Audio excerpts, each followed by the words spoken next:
You're listening to episode 415 of the Fit in Real Life podcast. And this morning, while I'm recording in the morning, I went for a hike run. And then I came home and I spent a good 15 minutes taking photos and videos of my cat, Calvin. Now, Calvin is a bit of a big boy. He's just filled out. He's a bit of a house panther. He looks like a house panther. And he decided to fit himself into this tiny little Amazon box. Like it was very, very small. And I didn't think it was possible, but he got himself in there and he was spilling out, with his chest and his head and everything his body was spilling out of the box. But he just lay right in there and looked so content. So I was taking photos and videos of my cat Calvin. And if any of you are animal lovers or pet lovers, you can probably relate with that love that you have with your little babies. Today on the podcast, I'm not just going to talk about my cats, although I could, but I want to share with you some of the common trends that I'm seeing right now in the health, wellness, fitness industry, and just to kind of help you navigate some of those as well. Because now in 2024, as I record this podcast, there is so much social media and everyone can have a platform, everyone can have a voice, which can be a very good thing. But there are also lots of trends and challenges and hacks that are being promoted, and the person's promoting them looks amazing. So you're like, well, she's got to be the expert, or he's got to know what he's talking about, or this person has 10 million followers, so they must be accurate, they must be true. And it's hopeful, I think, that we have access to lots of different thoughts and that we can be exposed to different ideas. But I also think that sometimes some of these fitness trends and these health trends need to be taken with a grain of salt. And today I want to go through, I think of about 10 of them that I'm seeing quite often, and also just give some advice on how to discern whether it is something worth following or not. Because sometimes, and I fall into this trap too, that when enough people say things, you just accept it as the truth. But if enough people tell a lie, eventually we believe it. If we tell ourselves that lie often enough, we will also believe it. So it's really important that we use a little bit of critical thinking skills to make decisions as to whether or not something is legit and whether it's going to work for us. In fact, a couple podcasts ago, I don't remember the number right now, I did one about science and breaking down sort of what to look for in science. I think it was number 404, The Truth Behind Health Studies. So that's a good podcast to listen to just to really give yourself a little bit of a step up, a little bit of guidance in terms to what to look for when you hear these claims. So number one, and these are not bad or good, they just are, and I'm going to kind of just break them down. So one thing I'm seeing a lot right now is the promotion of lifting really heavy weights for women. Now, in the past, women were carrying the little pink weights and overdoing cardio, and the guys were in the gym. I think it is awesome, awesome, awesome, awesome that strength training for women is being promoted.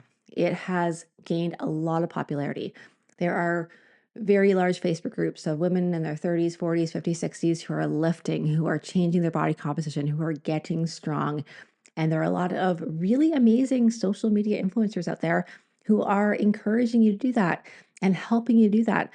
And I love that strength training is being emphasized, and that this idea that we have to do hours and hours and hours and hours of cardio to lose weight, to get skinny, to be healthy is kind of going out the window, which is fantastic. So we are being encouraged as women and men too, but I think men have always been encouraged to get strong because it's just been the way it is, to challenge ourselves by lifting heavy. And where I work out, I have a personal training studio here in Chilliwack, British Columbia. I don't work out there because we have personal training sessions there the whole time. The gym that I go to, I work alongside some women. Like I don't really know them, or they're doing their own workouts, who are super strong. And I just love watching them work out because I'm in awe with how strong they are. They're amazing. But here is where we have to be a bit cautious, is sometimes we promote this heavy lifting without really, really recognizing the importance of proper form and proper muscle activation. So often I see just this idea that, okay, if you can lift 10 to 12 reps, Then let's go heavier to 6 to 8 reps until you herniate your disc or until you don't actually activate your glutes anymore because your hamstrings are taking over. So it's also really important if you're going to start to lift a little bit heavier that you really focus on your alignment, your posture, your joint health as well. Muscle is amazing for longevity, but joints are also really important. So we have to be mindful of both. So, really making sure that you focus on proper technique as you lift weights, and also that you don't have to lift heavy weights in order to be healthy. I do highly encourage that pretty much everyone, unless you have a really, really strong, compelling reason why you're not, I think everyone should be lifting weights. But you can lift in the 10 to 15 rep range. You don't have to lift 4, 6, 8 rep max. You can lift a little bit heavier just if you're doing a little bit, sorry, a little bit more reps. Just when you do 12, 15 reps, get to the end and be done. Like push yourself within your body's capability. At Ascend, we have a lot of people who go there with a lot of physical limitations. Not everyone does, but most people come with, they have back problems, they have shoulder problems, they have history of injuries. And we have to be mindful because our goal is longevity. It's not to get the strongest we possibly can right now. We want to promote good posture. We want to promote good movement patterns. And we want to progress within that person's limitations, being respectful of their body and knowing that, once again, the goal isn't to get in the best shape of your life today, is to get in the best shape for your life. So focus on mastering the basics. Focus on good form. Focus on your body alignment. I am doing so much work on this right now. My body's feeling so much better. It's amazing. But that is really important to reap the benefits of strength training without the risk of, of injury. And don't compare yourself to those people who are lifting super, super heavy. You don't have to lift super heavy to have a long, healthy life to take care of your body. Number 2, and once again, I am so thrilled that this is happening, but we also have to have some caution. And that is that HRT or hormone replacement therapy. I've also heard it being called hormone replenishment therapy, which I kind of liked because you're not really replacing your hormones, you're replenishing your hormones. Sometimes it is being touted as the answer to absolutely everything. And I am so glad, and I'm so grateful, especially now I'm in my 40s, that all of this information that we were given, the studies that were done in the 80s, 90s, about the risks of HRT are being debunked. And we're realizing how life-giving hormone replacement therapy can be. I'm also loving that menopause is coming into the spotlight. People are talking about perimenopause and menopause because for a long time, women were suffering alone. They were having to quit their jobs. They were feeling like they were going crazy. And now there is some support. I do also see that sometimes we're blaming everything on perimenopause and not taking responsibility for any of our lifestyle habits. However, I think sometimes the pendulum has to swing wildly one direction to the next before it finds that balance. But I do see that with HRT right now. HRT is amazing, but it's not a one size fits all solution. It can be really, really beneficial for a lot of women who are struggling with menopause or perimenopause. You don't have to be done your cycle to go on hormone replacement therapy. In fact, for a lot of women that I worked with, going on progesterone in the second half of their cycle or luteal cycle has been life changing and life giving, but it's not a magical solution for everybody. There are some people who can't go on it. And it's also just one tool. It's not the answer for everything. So what's also important is that you take care of your health. Like you eat well, you exercise, you strength train, you sleep, and talk to your doctor, talk to your health practitioner, your naturopath, your functional medicine doctor, whoever you're working with to find the best solution for you. But here's one thing. If you are postmenopausal and you go to your doctor and you get your hormones tested and they say that you don't need HRT because your hormones are normal because you're in menopause and therefore your estrogen and progesterone levels are really, really low, just because you are in the menopausal range doesn't mean that you don't need or wouldn't benefit from HRT. So go see another doctor if you are being told that and get another opinion. Here is another one, is the recommendation to not do cardio. And I see this a lot in the people who really promote body composition changes and strength training. They have all these pictures of like, here's what I did cardio, here's now I'm going to the gym 4 or 5 times a week. My body looks so different. They have way more muscle. They are probably maybe even leaner. And there's been a recent push to ditch the cardio in favor of strength training. Now, once again, I love that the emphasis of doing long hours of cardio and needing to like get on the elliptical trainer and just run. Here I'm standing while I record this podcast. I'm like running on the spot as I do this here. I love that. I love that. However, there is this sort of growing story that cardio is unnecessary. It's harmful for fat loss. It's harmful for muscle building. It spikes your cortisol levels. And there are people who might need to ditch cardio for a while if they are going through some pretty significant cortisol dysregulation. I get that. But cardio does have its place. Strength training is amazing. It's important. Cardio is still important for heart health, for endurance, to be able to go do things. I love hiking. I love hiking. I love backpacking. You know, when I hike a big mountain with my 30-pound backpack or whatever it weighs, I keep it as light as I can, sometimes lighter than that. But as you climb the mountain, it feels so heavy, that bag. I need cardio. If I want to go do the things I want to do, if I want to just suddenly sprint, if I want to go for a walk, if I want to like get up and down off the floor and run up and down stairs, I need cardio. So cardio is still important. Again, I'm glad. I'm so happy that it is not emphasized the way it used to be. Love that. Especially for women. We don't have to go just, to go do spin classes all the time and just do cardio, but it's still important. So whether it's walking, treadmill intervals, sprints, hiking, cycling, whatever it is, do something that does increase your heart rate a couple times a week as part of your plan. Now, there are going to be individual variations for this one. Some people shouldn't do any for a while. I get that. Some people might be training for a marathon and will be doing more, but cardio is still important. I do not buy into the idea that we should just do strength training and should we not do cardio, especially if you want to come hiking with me.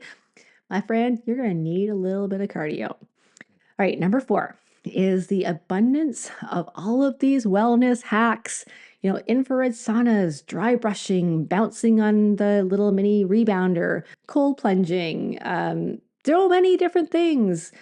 And they have all of these things like put this red light in front of your computer, wear these blue blocker glasses at nighttime.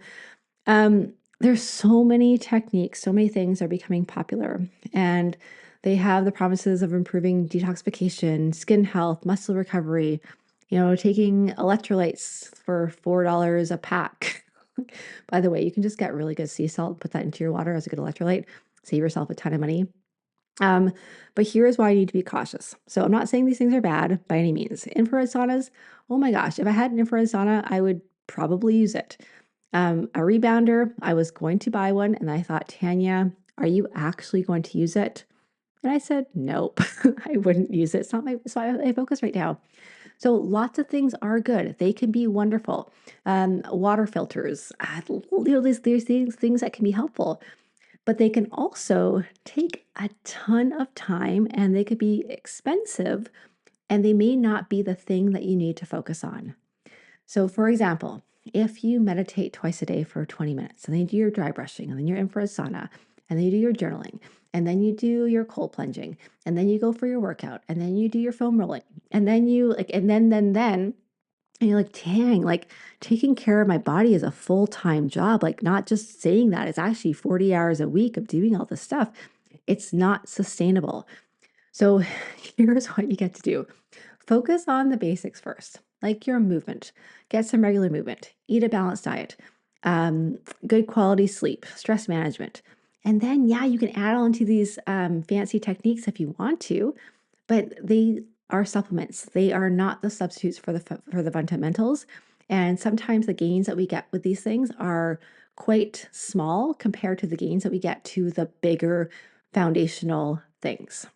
All right, number 5. So recap here. Number 1 was strength training with very, very heavy weights and low reps, especially if you're not doing it right. Number 2 is HRT as the answer to everything. Number 3 is a recommendation not to do cardio. 4 is the abundance of all of the wellness hacks. Number 5 is intermittent fasting and autophagy.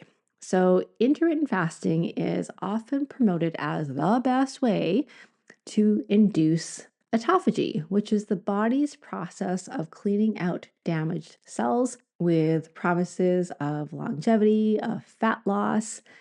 And intermittent fasting is sometimes touted as the answer to everything inflammation, weight loss, not being able to sleep, hormones, the list goes on.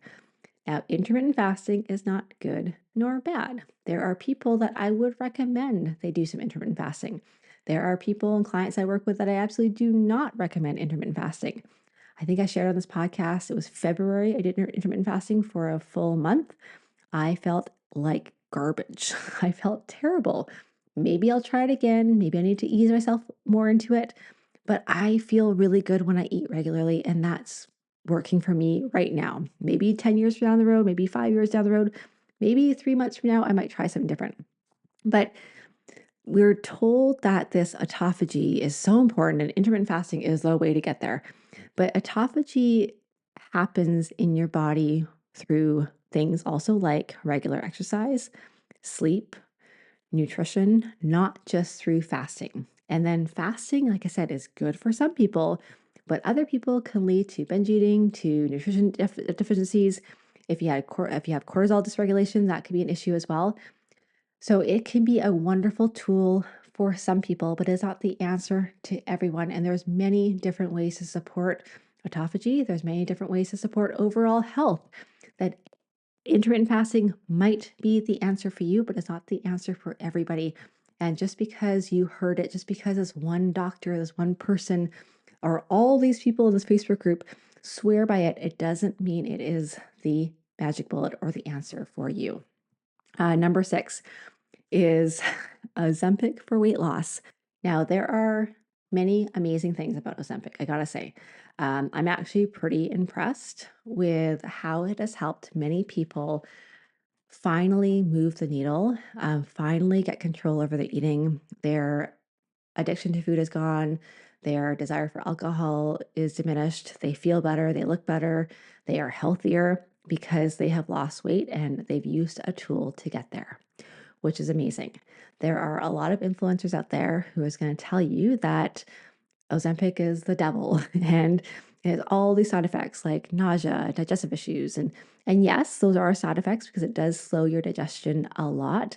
But you know what is also kind of harmful is being 300 pounds overweight. And so if Ozempic is the tool that helps some people who have been struggling, I think that can't be a bad thing. I said a double negative. I think it's a good thing. Are there going to be side effects? For sure. There are also lots of side effects of being 300 pounds overweight from a psychological perspective, from a health perspective. And so that's not fair, I don't think, just to poke at the side effects of Ozempic when it could be a life-saving medication and it could be a life-giving medication to a lot of people. Like everything else, it is a tool. It is one tool. It is not the magic bullet. Just like things like gastric bypass surgery. I've worked with clients who had gastric bypass surgery and gained all the weight back because they did not make the lifestyle changes. There are people who are on Ozempic and losing weight, but losing a ton of muscle mass as well because they're not doing the exercise and having the protein to maintain their muscle mass. So it is one tool. It is not the answer. Just like HRT, just like strength training, just like cardio, just like anything, health is multifactorial. It's never just one thing. And so personally, I think that Ozempic has its place. I think that it could be very helpful in the drugs that are coming out right now for a lot of people, but I don't think it is the answer. And when I work with clients who are on Ozempic, I celebrate them, I encourage them, and I support them to make healthier lifestyle choices because eventually maybe they want to go off of it. Or it stops working because you can override your hunger and satiety signals. It's still so important to look at health from a more holistic way, not just the drug that's going to help you lose some weight. but I do think that it has its place. I'm very grateful, and I know a lot of people are very grateful for the creation, for the existence of drugs like Ozempic. Another one I see a lot here are these workouts that are like 7 minutes long, just this 5 minute workout. And they're marketed as a quick fix for busy people, major results, small time investment. And I think that anything is better than nothing. Absolutely. And if you can do short bursts of exercise over the day, like they call them exercise snacks. I mean, I like snacks. Most of my snacks are not exercise snacks, but it could be really helpful to do a 7 minute program and to say, oh, I don't have a lot of time, but I have time for that. That is amazing. But what I do see a lot is the people who are leading these programs, they have amazing bodies. And I can bet, if I had to bet, I would bet that they are doing other things other than just their 7 minute abs to get the results that they are. And so they're amazing, but we got to be also just realistic with what it takes to lose fat, what it takes to increase muscle definition. And I think it's going to help a lot. It's going to help you to be consistent, which is amazing. It's going to help you move forward, is going to build momentum. But sometimes I think we can have unrealistic expectations, or the marketing is kind of making you have unrealistic expectations about what the results might be like. I think I have two more here, maybe three more. Oh, yeah, no, I have a lot more. I guess I do this in 2 episodes. The next one is high intensity challenges like the 75 hard. The 75 hard has been out for a while now to emphasize mental toughness, this extreme dedication. It's a very, very structured program, super strict. It's very clear. Just things like the Whole30, where it's like black and white. It's like that's yes, that's no. I remember doing the Whole30, and if you screwed up a day, you had to start from the beginning. Same thing with 75 hard, I believe. You screw up, you start again. And some people thrive on stuff like that. And I'm not going to poo-poo things like the 75 hard, because some people love that stuff and do really well. But caution is needed, because they can also lead sometimes to overtraining, to following through and adhering to habits, even though it's not for the greater good of your body. Perhaps you need a day off, a day of rest. Perhaps you're sick and you're like, no, I got to do the workout no matter what, because I need to check that box. And what you're doing there is you're letting the metric be the goal. Another example is having an Apple Watch, which I have reinstated my Apple Watch. And let's say your goal is to get 10,000 steps a day, but you have a day where I don't know, you just didn't get very many steps in. And if you are pacing up and down the hall at 12 o'clock at nighttime to get your 10,000 steps, that's not healthy. The metric has become the goal. The goal should be your overall health. So I think it's important that we take that into consideration. And for some people, it's that all or nothing mindset. It leads to burnout. It leads to that, I'm done the program, then I'm stopped. But some people do thrive with it. I think my personality, sometimes I have moments where I think I would like that kind of thing.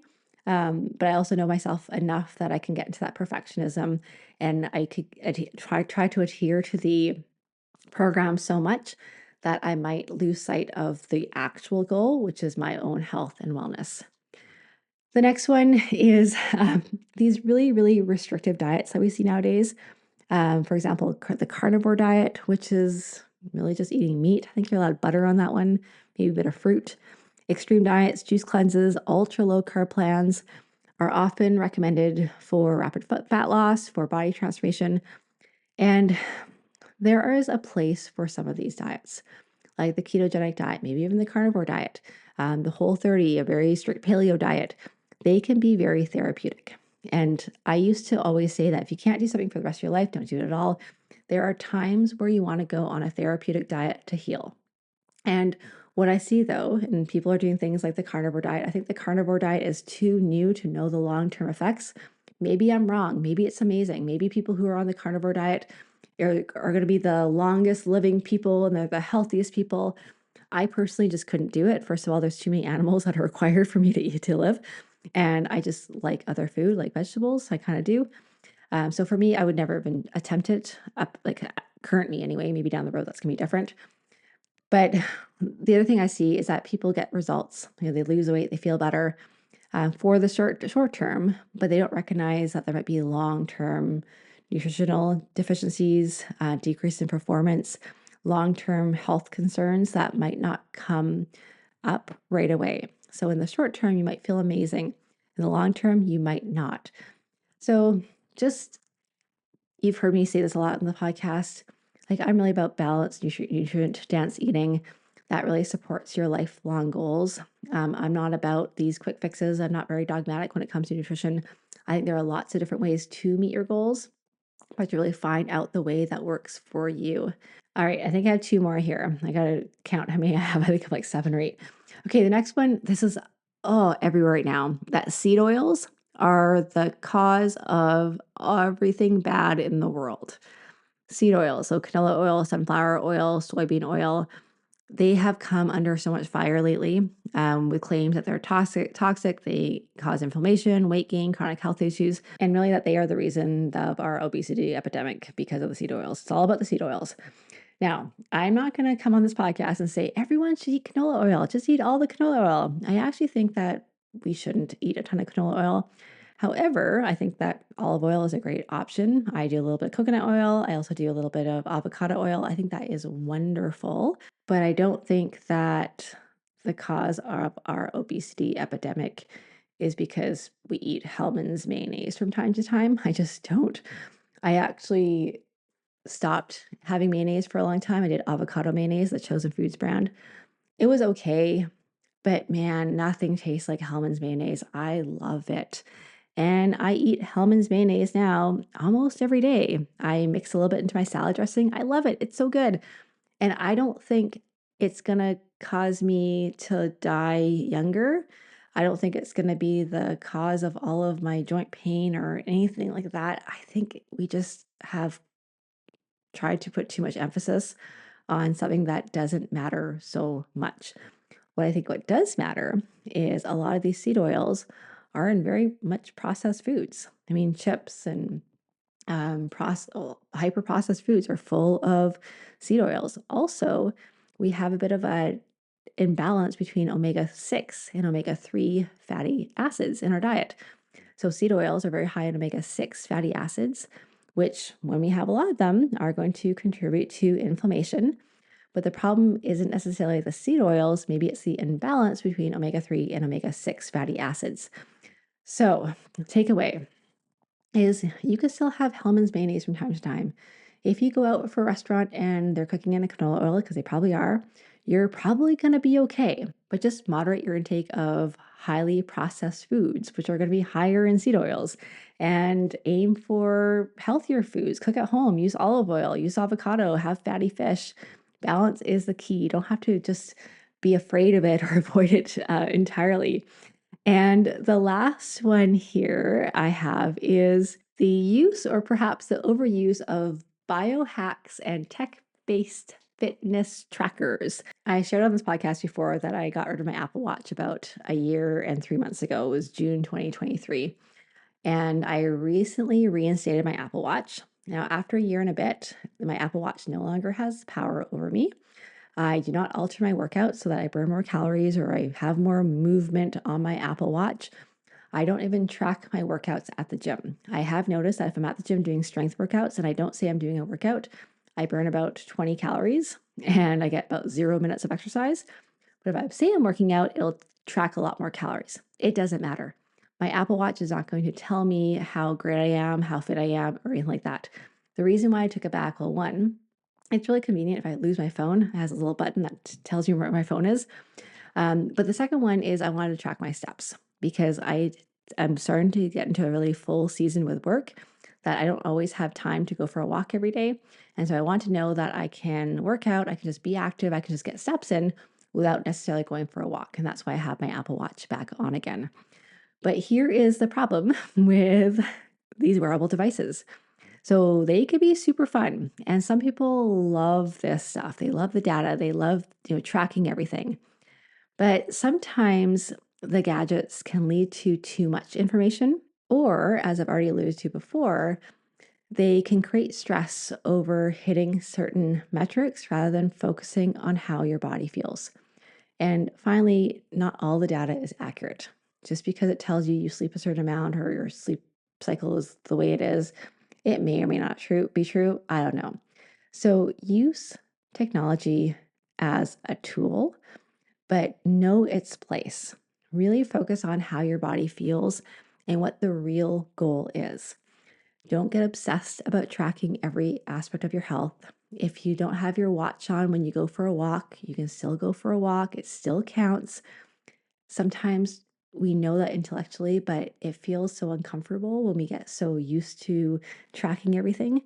So then maybe give yourself a break from time to time. Maybe just take your watch off for a day or two or a week just to have that experience that you can still do all the things without tracking every single thing that you're doing. And so it can be fun. It can be motivating for sure. It has its place. I mean, I have my Apple Watch back on again, but we have to be mindful of how we use it. Same thing with tracking calories on an app or a fitness or macros or whatever, same sort of thing.